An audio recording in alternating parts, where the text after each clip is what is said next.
Hi, today I'm going to show you how to crimp barbecue pork buns. So I use 3 fingers to crimp, thumb, 4 and middle finger. Let's start.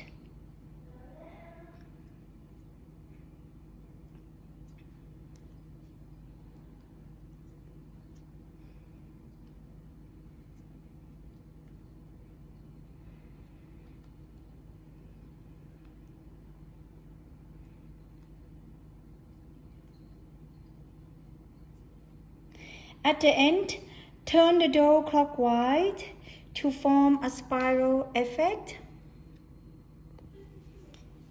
Done.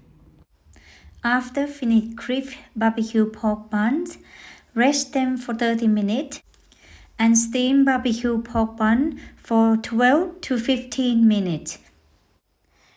Now enjoy your buns and thank you for watching me.